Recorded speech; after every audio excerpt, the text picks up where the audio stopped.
God's covenant with David. Saul was the first king of Israel. He was tall and handsome, just like the people wanted. Saul was a good king for the first few years that he ruled over Israel. But then he became a wicked man who did not obey God. So God chose a different man who would one day be king in his place. God chose a young Israelite named David to be king after Saul. David was a shepherd from the town of Bethlehem. At different times, while he was watching his father's sheep, David had killed both a lion and a bear that had attacked the sheep. David was a humble and righteous man who trusted and obeyed God. David became a great soldier and leader. When David was still a young man, he fought against a giant named Goliath. Goliath was a trained soldier, very strong, and almost 3 meters tall. But God helped David kill Goliath and save Israel. After that, David won many victories over Israel's enemies, for which the people praised him. Saul became jealous of the people's love for David. Saul tried many times to kill him, so David hid from Saul. One day Saul was looking for David so he could kill him. Saul went into the same cave where David was hiding from Saul, but Saul did not see him. David was now very close to Saul and could have killed him, but he did not. Instead, David cut off a piece of Saul's clothes to prove to Saul that he would not kill him in order to become king. Eventually, Saul died in battle, and David became king of Israel. He was a good king, and the people loved him. God blessed David and made him successful. David fought many battles, and God helped him defeat Israel's enemies. David conquered Jerusalem and made it his capital city. During David's reign, Israel became powerful and wealthy.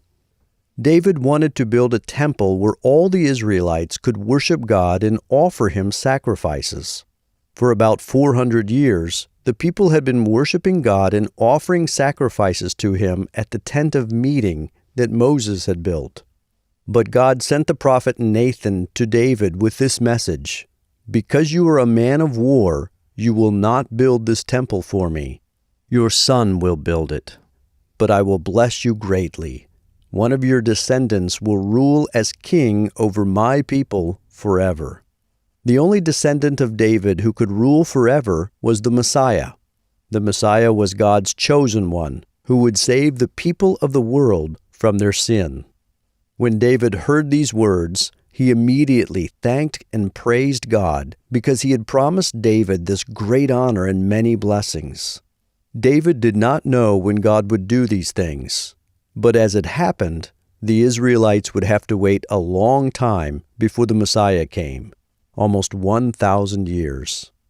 David ruled with justice and faithfulness for many years, and God blessed him. However, toward the end of his life, he sinned terribly against God.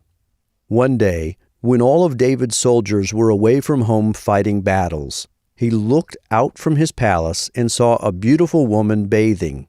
Her name was Bathsheba. Instead of looking away, David sent someone to bring her to him.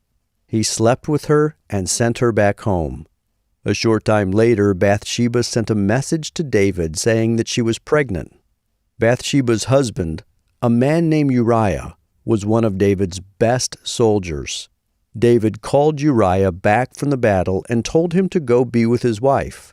But Uriah refused to go home while the rest of the soldiers were in battle.